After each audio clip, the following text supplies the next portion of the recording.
everyone, welcome back to the Art2Life podcast. I just got back yesterday from my exhibition, the opening of my exhibition. And so, of course, it feels amazing to have completed that. And a lot of reflection upon the whole process, the months of work, the culmination of showing the work. So I wanted to share today some thoughts and some ideas around why this works so well. The challenges with it, with exhibiting your work, whatever that may look like for you, whatever the work is, taking a bigger step towards, a sort of like planned unfolding, an intentional unveiling of your work, and why that's so powerful to do. I was at a Joe Dispenza advanced retreat last week, and it was so inspiring. And there were so many things that he talked about, and I'll have links in the show notes if you're not familiar with his work. But one of the things he talked a lot about was how opportunities are often disguised as challenges, right? And that these challenges, by overcoming them, they raise the bar for you. They raise your consciousness. They raise your sensibilities. And certainly this is the case for exhibitions. These are always challenging. And, everything we come across when we're making our work, making our art, especially when we plan to do something in the future that's more than we've done in the present, it's going to grow us. That's the kind of the name of the game here. And so I thought I would, and I just love that idea that the opportunities, that the challenges are opportunities, and that's the reframe, right? And it was interesting during this time when I was making this work. In the past, I've had much more anxiety around it because am I going to get it done? Is it going to be good? And I just decided this time to not even go there and just stay in the present with it and just enjoy the process. And it really is an amazing opportunity that we can create for ourselves. And an exhibition doesn't have to look like with a gallery or, it can be anything where you imagine what would be a great step for your work. If you're just starting out, maybe you do this in your house and you make 10 things and have friends come over, or maybe your work is an installation and you do it in a park, or, but it's something that would culminate, would be something that you're not able to do presently, that in the future you might be able to, that you dream of doing, right? So it's taking a bite of the field, taking a bite of a possibility for yourself. Not too much, but not too little. The reason these are hard, and the reason why it's so easy, and I know for myself, I stopped exhibiting for a while. I was too busy. I didn't feel like it. And really the reason that they're hard is because they're unknown. There's just uncertainty baked in anytime you plan to do something in the future, that you don't know what that date's going to be. You don't know if you're going to be able to do it or not. And so right out of the gate, there's uncertainty. And there's a public component to this, which makes it even worse, because you're going to do something, usually if it's a show or an exhibit or something that is going to make you, you're going to put it out in the world, right? As opposed to just kind of doing this by yourself in your studio, right? It's always that you're going to invite others in. And that's challenging. We all fear being separate from others, and to do something to where you're trying to do something and if you're not successful or nobody comes, all of that is mixed in. But really, in general, it's just this uncertainty of not knowing. So that's really what makes it difficult. And often for me, if I have a date, I have to choose a date, which is so hard. I have to look at the year ahead and I have to say, on this date, this work will be done. So now we're taking this organic process, this really mysterious, unpredictable process, and we're putting it on a schedule. And those things just are challenging. And so that's another barrier. But you just need to kind of set that. You need to just like do that, and then you can leave it and forget it and just start in on the work. But that's hard, and I understand why so many people just want to just stay in the studio and just keep making things, and that's all it needs to be. But I want to encourage you, if you haven't done anything like this, that it's incredibly powerful to do it. It grows you so much. On this exhibit that I just had at the Julie Nestor Gallery, I completely switched up the materials. I have always made large paintings with oil paint and other materials, cold wax and all kinds of different things. And I'm really, really comfortable with those materials. It's just not something I have to worry about. I love using oil pastels, and everything kind of works together. Now, over the last few years, I've had some challenges with things cracking and things not working very well. And the fumes, right? Like just breathing in the toxic chemicals of the finishes, as well as the solvents, right? So I just felt like, wow, if I could start, and I also have to have a fan going all the time. I have to wear a mask, So I decided that I was going to change the materials and do it with, certainly mixed media, but it would be water-based. So acrylic, different materials, but they're all water-based, so there's no fumes. And I didn't know how to do that. Now I know acrylic paint. In fact, that's reminded me, I want to start on this picture right here. It's interesting. I'm going to be working on this painting, which relates a lot to what I'm talking about, because when I come back, after I've done a big push and I've made a whole bunch of work, when I look at the old work, which is what I'm looking at now on this small 12 by 12, I'm really clear. I want to come in now and I want to upgrade this. So I've got all these panels and all these things that I made last year that are ready to have the new Nick come in and do something. The person that I've become no longer would make work like this, although it's related, of course, and probably nobody would know it except me. But I am going to start in on this in the way that I've been making my art in the last few months, based on this exhibition. So while I'm talking, I'm gonna do that. So, and again, this is acrylic, and I'm working on panels, and I use these 12 by 12s. And if you're listening and you want to start making some art, I would encourage you to do. Maybe you're already working in your studio.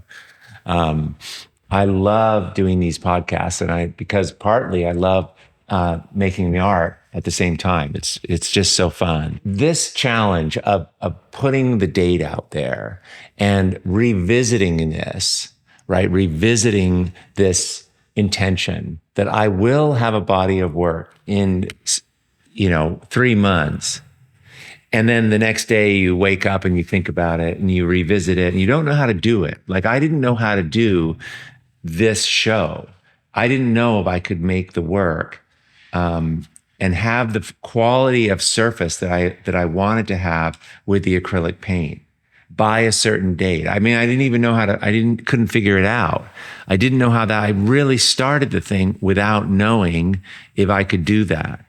But what's so interesting is if you've got time and you're revisiting this intention, which is what a show is, you just kind of keep coming back to it and back to it and back to it. It starts to loosen up. It starts to untangle. And what I want to say is that it is so okay to not know ahead of time. And this isn't, probably good advice if you're, trying to drive across the country, you don't know where the gas stations are.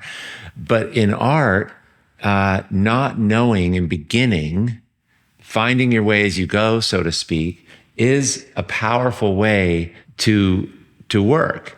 And it gets results. And it comes from visiting the problem again and again and again and again and again and again and again and again over time. It sort of sorts itself out. And that was the case with this body of work. I started by looking at the old work, the surfaces that I was interested in getting, and really studying them. And then working and trying to work in a similar way with the acrylic paint that didn't work. And then started bringing in other materials. But it was always in reference to what I was trying to get. And I remember it was on one painting that I started to get a similar quality. And it was that piece that then I did more of that. It was in the bottom left corner, and I started using some dry pigments and different things and different tools. And the surface just in this one area was kind of starting to work based on what I wanted, right? It's all relative and it's different for everybody. This was just my particular challenge with this show. So, but it got the important idea here is that little by little, showing up and showing up and showing up, this gets untangled.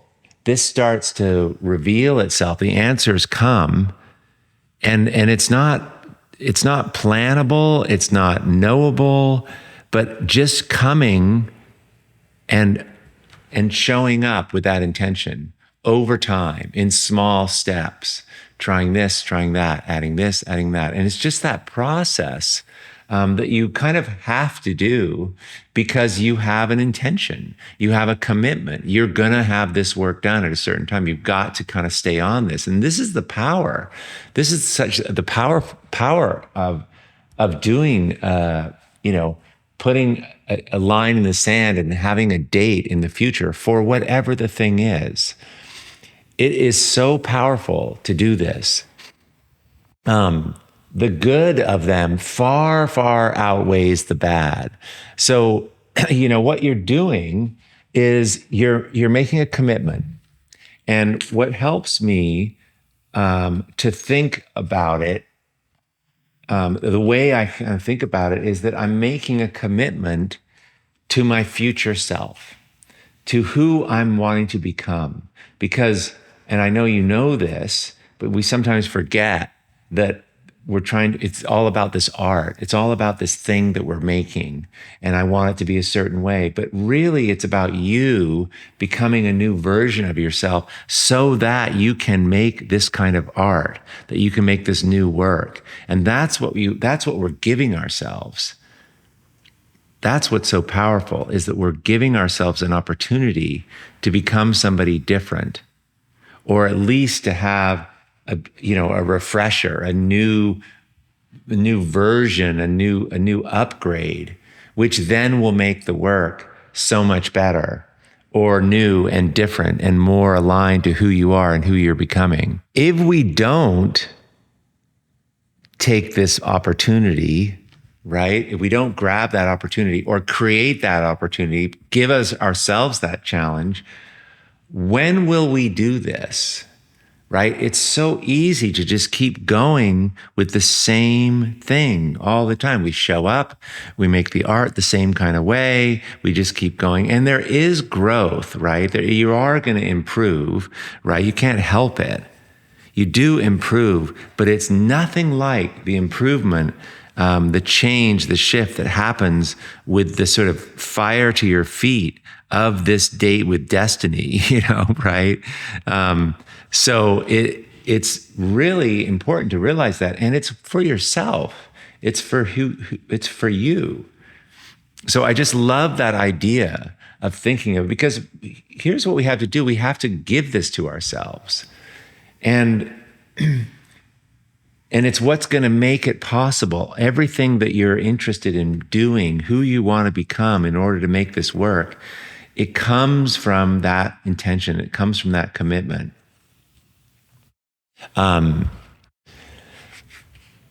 That great uncertainty that I spoke about, that is something that stops us, but it's also something that's the very reason why why we want to do the work, why we want to spend time on a body of work for the future. It's because there's uncertainty. That's the whole reason. And when you start understanding that the uncertainty is the greatest part of what you're doing, that you've set that up for yourself. Because I used to always wonder, why does everyone do kind of like shows, like why is this the form that, everyone does, works on a show, then they have a show, then they go away and they do more. Like what about that? Why does that work? And it has a lot to do with this idea of working on something when you don't know what it's going to become. It becomes clear, at least for me, over time. But there's some things about uncertainty that the unknown that are so important to know, and that you don't dabble in the unknown, because the unknown is where all the change happens, all the growth happens.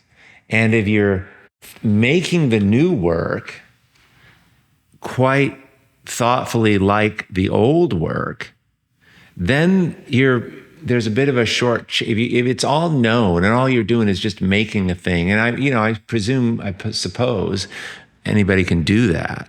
But what I'm talking about is change and growth, that this new work is going to be different and better than what you've made before. If we keep looking back to what it was and trying to do that over again. And I did this. I looked at the old work and I started out that way and I tried to make the new work like the old work. It's just a dead end. And I know many of you listening understand that. It just doesn't have the energy. The energy comes from the unknown. The energy comes from not knowing. And there's wonder in that, and there's curiosity, and there's humility in it. You sort of get over yourself because you can't know. You can't be an expert anymore. You can't have it wired. And that's where the amazing work is derived. That new work comes out of that uncertainty. That present, right? When we make work, we can't, if we're thinking about what we've made before, we don't feel free. And if we're planning on what we're making while we're making it, we don't feel free either. The only place that works, that makes us feel free when we're making art, is if we're present. Because that's where the uncertainty, the unknown, exists right now in not knowing. And that's so powerful to remember when you're starting on making, building, creating a new body of work, something bigger, that you're in the moment making something.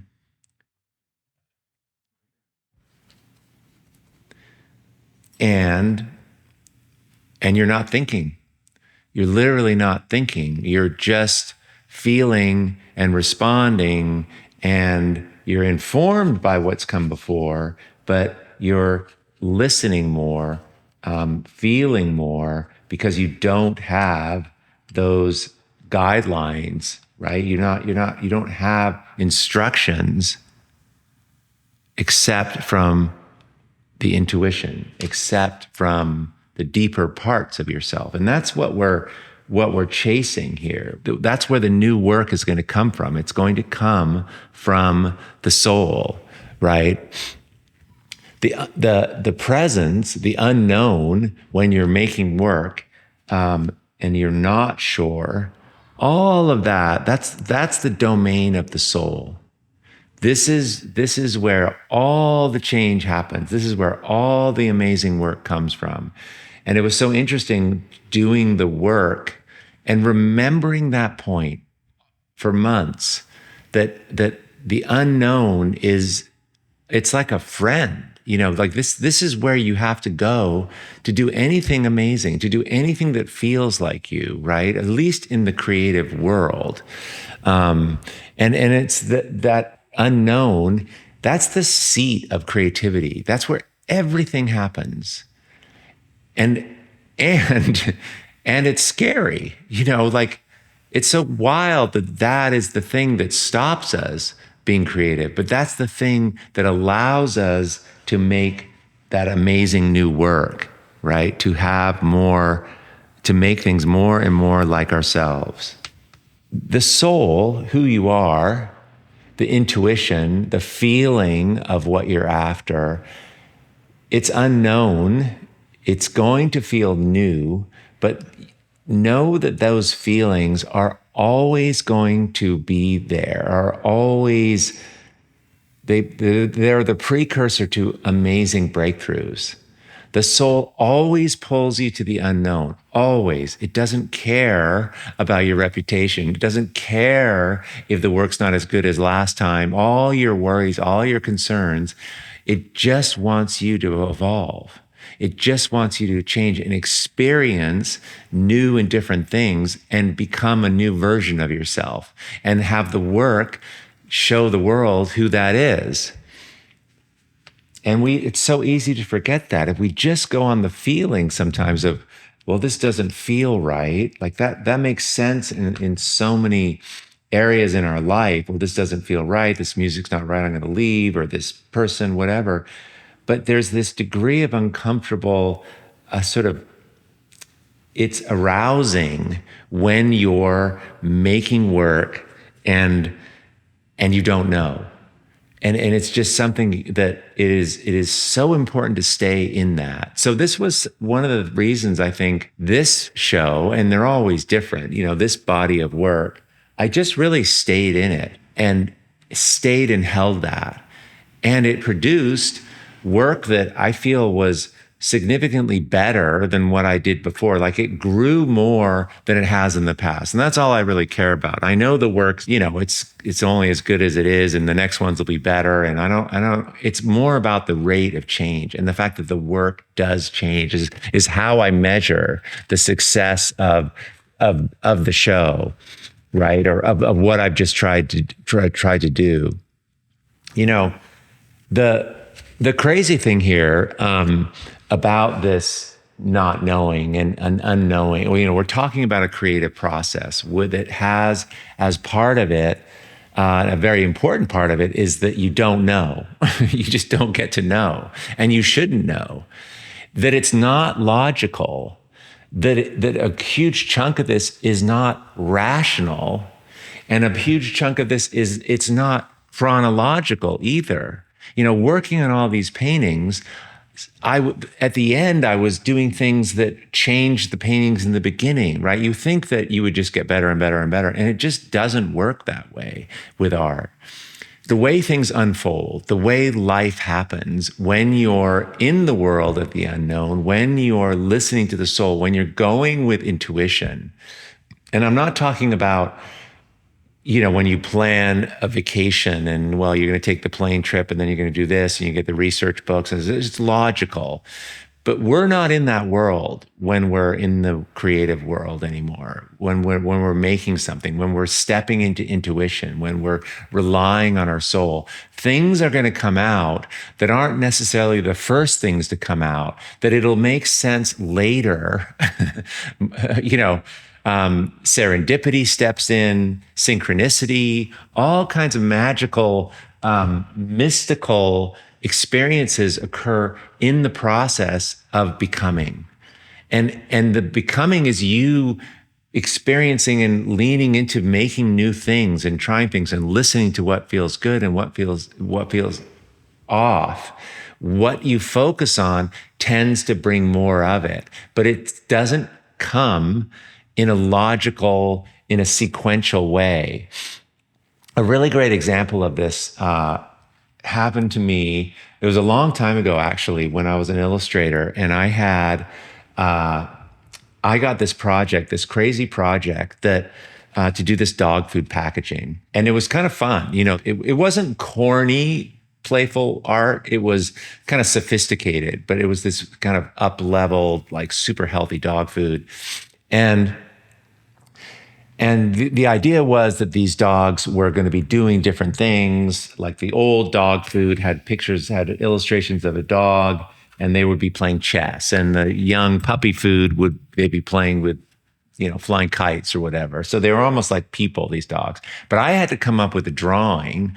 I had to create this character, this dog character. And I love dogs, and I always wanted one as a kid, and my parents would never let me have a dog. So I always adopted neighbors' dogs, just kind of, I'd feed them and they'd come over. I had this one dog that I would, I was a big skateboarder when I was a little kid, and I'd skateboard up and down the neighborhood, up and down the hill. And this dog would run with me, and, it slept in my room. I mean, I basically had a dog, but it wasn't mine. It was like the neighbors, but I did this with a couple dogs.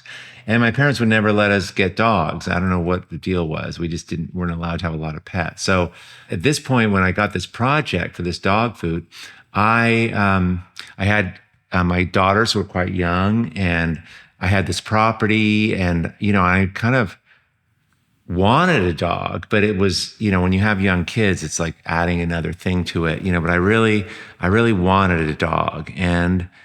But I got this crazy project to do all about dog food, all about dogs, that I'd be just drawing dogs all the time. And I got the job, and I started on it, and I made up this dog. This is such an unusual project for me, because my work wasn't like this at all, but it wasn't like children's booky. It was fairly more sophisticated, but these dogs were fairly playful, but I tried to do it as good as I could. But I made up this dog, and then the packaging kind of took off. It's called Lotus Dog Food. It's still out there, and I haven't done anything for them for a long time, but it really hit. It was the whole stylization of this dog and everything that, I have dogs flying kites. I've got like Thanksgiving dinners with the families of dogs, but it was this kind of this character dog that I drew that I just completely made up, that was so interesting. And kind of, he wasn't like a puppy looking thing. This dog was, I don't know, if he had a personality, he'd be kind of refined, as much as a dog can be refined. But anyway, this thing's going for about a year, and then it's taken off, right? And they need more, and I keep doing these, and I'm doing 5 packages, 6 packages, 7 packages, because now my dog, this character, is the look and feel of this company. It's Lotus Dog Food, right? And I ended up doing cat food and everything. I did cats, but after about a year or so, my wife at the time was kind of looking up for dogs, and we ended up finding this dog.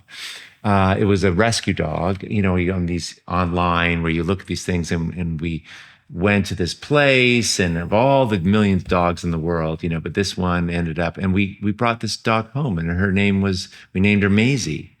And many of you probably remember her because been a big part of my life. She's passed since, but she's living with us. She becomes our family's dog.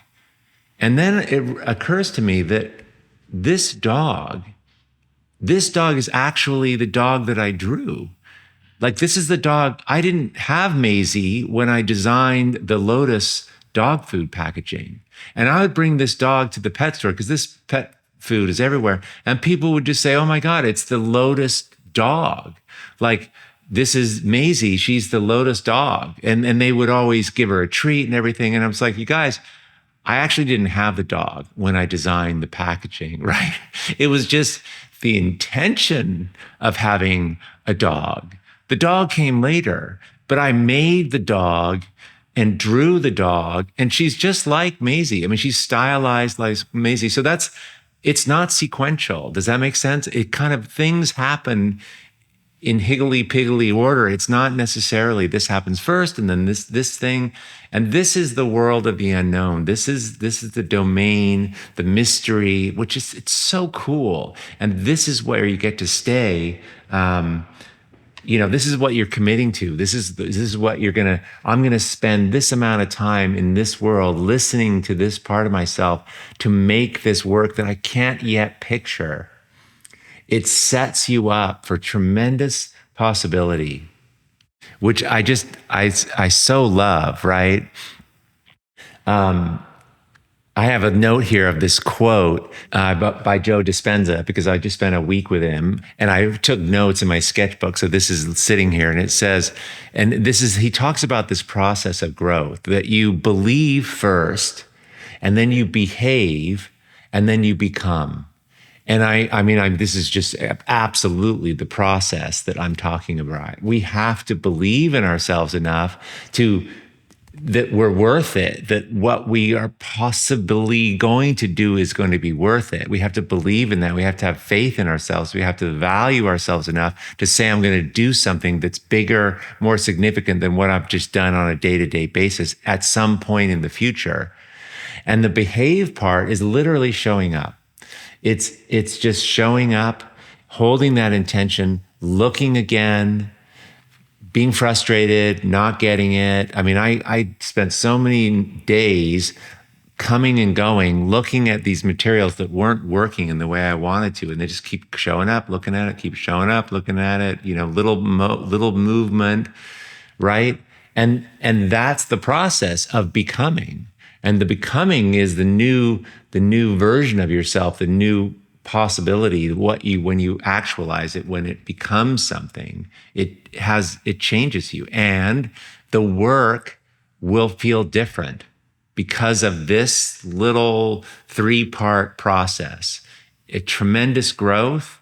It shifts everything. It changes everything. It changes. I'm just working on this sort of absentmindedly, but this is so different than the way I normally work. I just feel like a complete different person with a different approach because of this process that I've just been doing for the last 2 or 3 months, that culminates in this sort of show.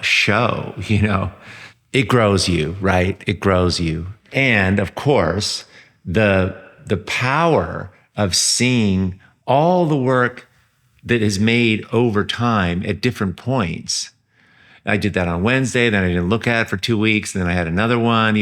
My studio was so full of stuff and I didn't have room for all the work. And so things were hidden behind each other, but I kept trying to pull things out and work on them and get those better, and then grab that one. And everything is being grown at kind of different times. But the power of having them all done and having them be in one place, all in the present, is so powerful. It's powerful for people who come and look at it, but more importantly, it's powerful for you to see it all. You can totally see it. At least I can. I have this crazy love of that show. What I'm most excited about is getting to walk into the space and see all the work that it's hung by somebody else in a new space. And I'm going to learn this. I'm just going to learn something. And I did this time too, right? It's maybe a different time for different conversation, but you see work, the parts that you discounted, that you maybe weren't sure about, and it lands. For me, I wasn't able to look at the work once it was sent. I had a few weeks, and then you come in and then you see it all, right? And it's powerful to see it in that different environment. I know exactly what's working. I know what I like, what I don't. It's like I'm seeing it for the first time. So that's also huge. It's huge for others to see it this way, because I like to call it a chorus.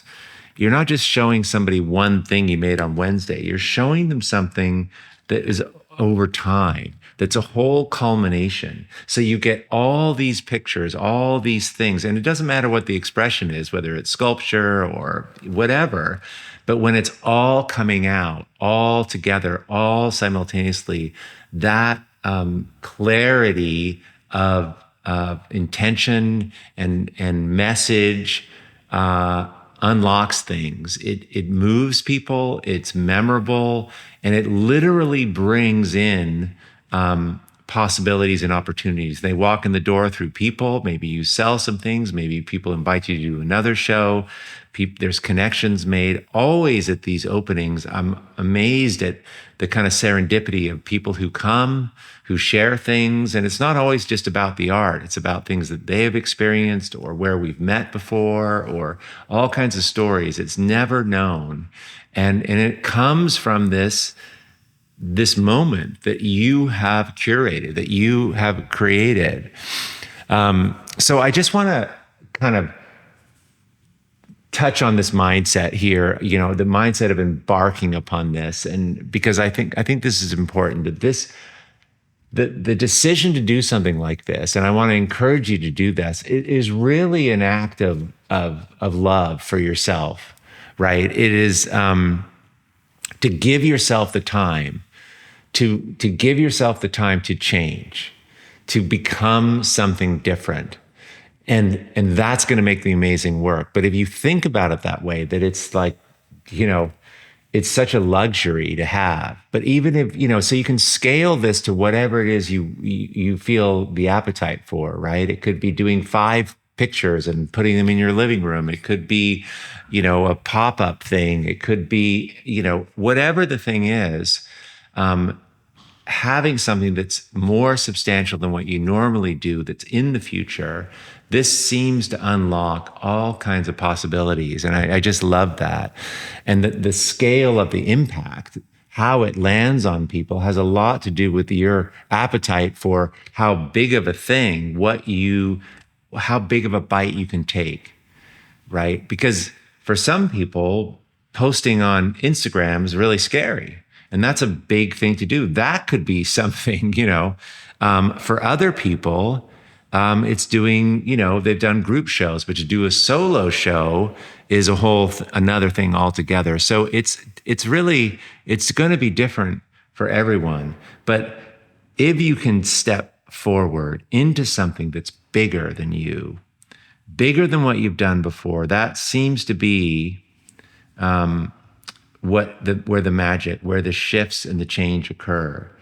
And it takes some practice to know you don't want to take too big of a bite, but you don't want to take too small of a bite. So as you do these kind of things, to just reinterpreting these challenges as opportunities, why wouldn't you want to do it, right? So you want to do this again and again and again. This is, you get this thing and you accomplish that, and then it gives you and allows you to do the next one, which then opens it up and allows you to do the next one. But if you just push your chair away from the table and say, I just want to just stay here, and I think there's a missed opportunity. So, this podcast is probably, it's an invitation to think about what this might be, what this step might be for you.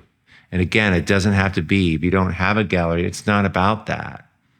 You know what you want to do. You know what the next steps are for you, what you'd like, what you might have said to yourself, but nobody else. That's what I'm talking about, right? This begins as something for you, right? It's an act of self-love, but which is so cool to think about it, because I get a lot of feedback from people. Oh my God, you're so busy and you do these things, and you have to work all the time. But it's how you're positioning it. It's how you feel about this. Going somewhere on a Sunday, on the afternoon on a Sunday, which I did a lot of, I gave up a lot of things and I spent Sundays in the studio. It's not that I'm going to work. I'm giving myself something. It's like I'm prioritizing myself. And this too is another great way to think about it, because if you start thinking this is work, right? Even though it's hard, it can start building resentment for that. This is just a great way. I just love this way to think about it, and that the opportunity that if you can give yourself this, it's around your worth. Are you worth it, right? Do you have are you willing to stand up and have received this, to give this to yourself? It's going to grow your art. It's going to increase the value of your art, of course, as it changes and it grows, but it's going to increase the value of you. It's for you. It's for that future self, who you're becoming.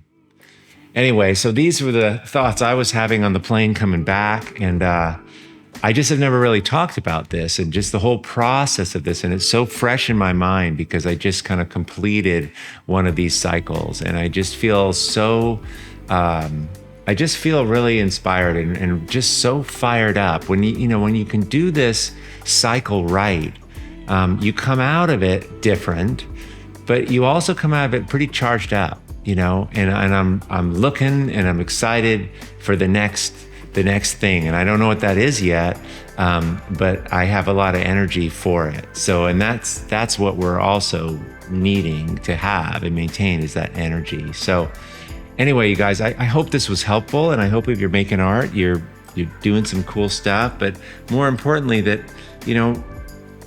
maybe ask yourself, what might be that step? What might be that next thing that you need to go after? I'm hoping that this conversation, I'm hoping that this this podcast today has got your wheels turning, and maybe you're going to say yes to that next thing. So you guys, thanks so much for being here. It's really, it's been, and it was really great to meet so many of you and to hear from so many of you, to receive your support when I was making the work, and just your feedback, and some of the folks that flew from different places to come to this opening. It was so moving for me. And I just feel like I'm part of a larger community. I am a part of a larger community, that we're just helping each other. And that's what, this podcast is about, obviously. But it was really, really, it was really moving for me. And I just want to thank all of you who have contributed and supported me in making the work. All right, you guys, thanks so much. I will see you on the next episode of the Art2Life podcast. Bye, everyone.